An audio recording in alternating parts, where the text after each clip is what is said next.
Hello, everyone. Welcome to the Workplace Navigation Podcast. For today's episode, I want to do something a little different. I was going to present to you a presentation that I've made in the past called Advanced Multitasking. The title, Advanced Multitasking, is sort of a misnomer. You'll see when we get into the presentation. But the idea is to create a foundation to build other tools on.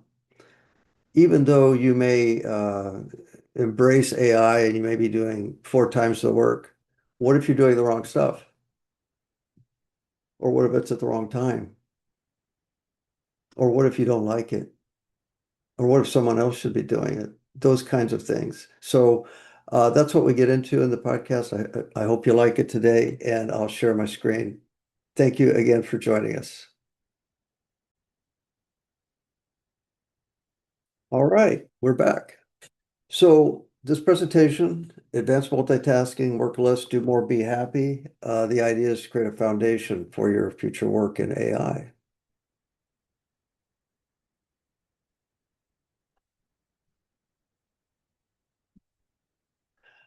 We'll start with determining who we are. We are 100 trillion cells. 90% of us are microbes. That includes various microorganisms, as you can see. They all perform critical functions in our body.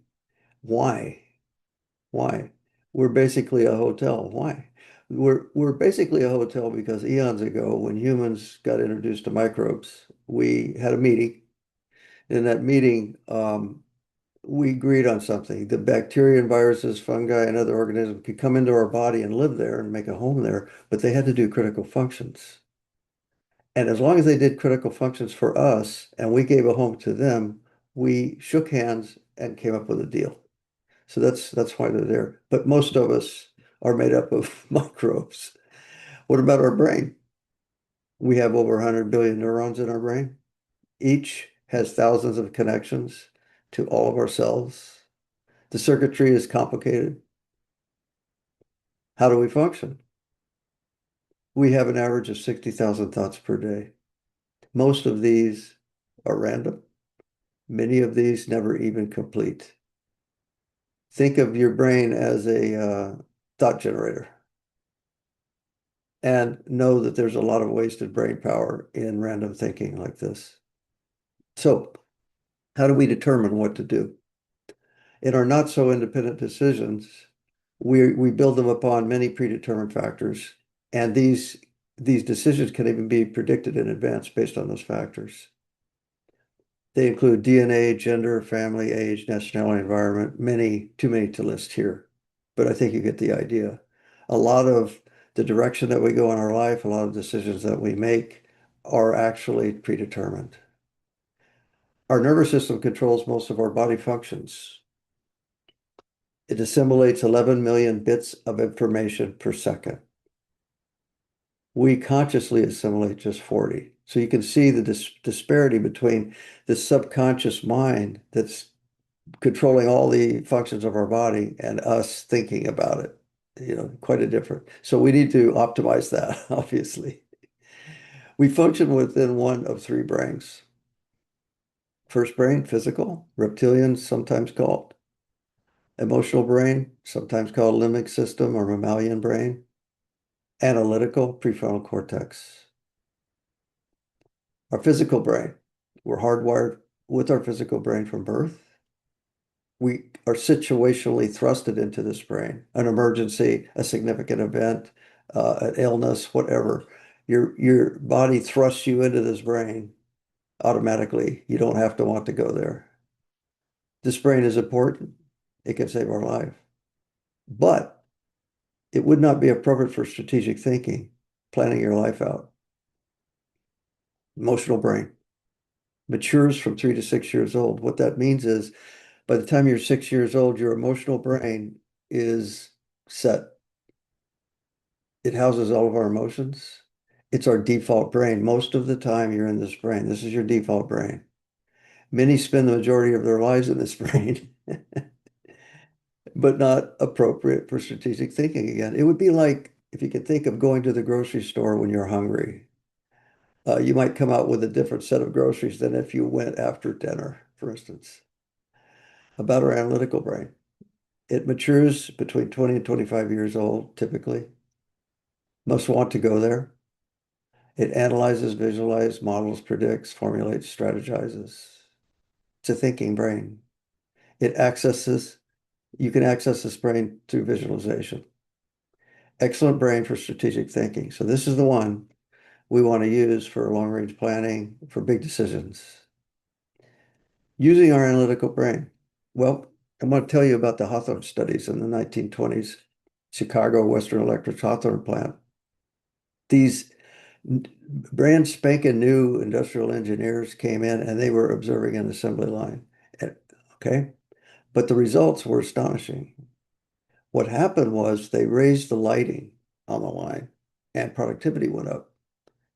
They raised the lighting again, productivity went up another notch. They raised it a third time, productivity went up. Just for control, they decided to take the lighting down to when they walked in the room. The original lighting, productivity went up. Then they took the lighting below when they walked in the room. Productivity went up again. What was happening here? Well, it ends up being that the assembly workers knew they were being watched, and that's what drove productivity up, not the fact they were turning lights up and down. So observing something makes it better. Be the observer. Make analytical brain your observer. Answer 3 key questions to get started. Who am I? What do I want? How do I get it? Who am I? Step into your analytical brain. I call this micro focus. Close your eyes and relax. Breathe in, exhale slowly. Breathe in again. Exhale slowly. Breathe normally now and visualize a banana. Peel the banana one side at a time. Then take a bite and taste it. You are now in your analytical brain, and that's who you are. What do I want?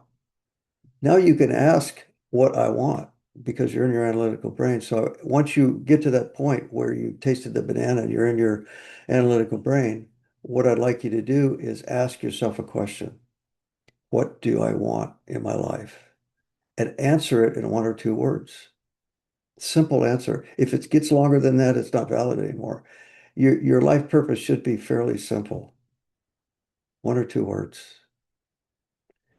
1 or 2 words, and everything now that you do past that, past answering that question should fall under your answer like an umbrella. So now that I know who I was, know who I am, I determine what I want to do, how do I get it? Use advanced multitasking. Multitasking for computers can be defined as concurrent operation by one CPU of 2 or more processes. It can be defined for humans as doing more than one thing at the same time. More than one thing at the same time? No, you cannot do more than one thing at the same time. We are task switching. And by the way, so are computers. The whole idea of doing multiple things using one processor or one brain is an illusion. It doesn't exist. So we never do more than one thing at the same time, but we switch back and forth. But there's switching costs. First of all, when you switch one task to another, there's something called the gap where nothing's going on in your brain. And the reason you don't know about it is because nothing's going on. 5% of your day could be lost in the gap, switching tasks. Second, task engagement or lagging up or booting up into the task. 20% of your day could be lost booting up into the task. Performance errors, mistakes. 25% of your day could be lost in performance errors due to task switching. More complex, the more errors. You could have the wrong criteria in mind. You could mix it up with another task. All kinds of things that could lead you to mistakes. Faulty prioritization. You're working on the wrong thing. 50% of your day could be lost working on the wrong stuff. On a given day, you could be actually 100% ineffective, meaning you could drive up to your work, sit in the parking lot, stare at the front door, Start the car back up, turn around, go home, and there would be no difference in that day. Task switching challenges. There are three task switching challenges. One is task complexity. The more complex the task, the more difficult it is in the switching. The more often you switch, the more difficulty there is in the switching. And finally, distractions. And this may be the worst one. Distractions that you have, whether it's social media distractions or other people distractions, or you're distracted by worrying about something, whatever it is, distractions form a very formidable challenge to task switching.